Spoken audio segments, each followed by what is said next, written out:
অন্তর্বর্তী সরকার যাদের রক্তের বিনিময়ে, যাদের আন্দোলনের বিনিময়ে আপনারা আজকে উপদেষ্টা, আপনারা আজকে বড় বড় লিডার, বড় বড় কর্মকর্তা, তারা এই হাদি ভাইদের আন্দোলনের কারণেই আপনারা এই চেহারাগুলো পেয়েছেন। আজকে তারা আন্দোলন করেছেন, তারা মারা যাওয়ার পরেও তাদের যারা মারছে তাদের কোনো বিচার হয় না।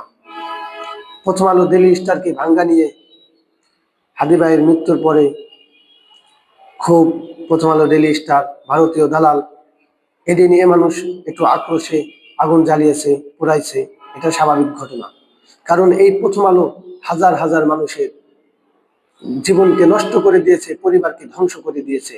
মিথ্যা কথা বলে, মিথ্যা বানোয়ার সেই তার নামে রিপোর্ট করে এই দিল্লি স্টার এবং প্রথম আলোকে ভাঙছে যারা, তাদেরকে গ্রেপ্তার করছেন, তাদেরকে বাড়ি থেকে উঠে নিয়ে যান। হাদি ভাই শহীদ হয়েছেন, তার খুনের কোনো বিচার পায় না। এতে বোঝা যায় আমরা বাংলাদেশে ভারতীয় আগ্রাসন এখনো দূর করতে পারিনি। যারা ওই উপরে আছেন, যারা উপর মহলে বসে আছেন, তারা ভারতীয় দালাল এবং তারা ভারতের পা চাটেন, এটা এই কর্মকাণ্ডেই বোঝা যায়। কারণ আমার হাদি ভাই মারা গেছেন, তার বিচার না হওয়ার পর প্রথম আলো ডেইলি স্টার ভাঙছে কারা, তাদেরকে নিয়ে কথা বলেন, তাদেরকে বাড়ির থেকে উঠিয়ে নিয়ে যান। হায় রে বাংলাদেশ, এই বাংলাদেশ আমরা চেয়েছিলাম। আমরা এখন এক হাদি গেছে, লক্ষ হাদি জন্মিয়েছে। এই ভারতীয় আগ্রাসন এই 25 সালের মধ্যে ইনশাল্লাহ তন্ন তন্ন করে দেওয়া হবে। ভারতীয় আগ্রাসনে আমরা থাকতে চাই না।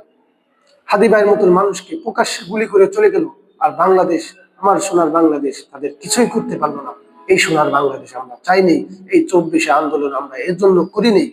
আসিফ নজরুল বলে 90 দিনের মধ্যে তাকে গ্রেপ্তার করা হবে বা তার বিচার করা হবে।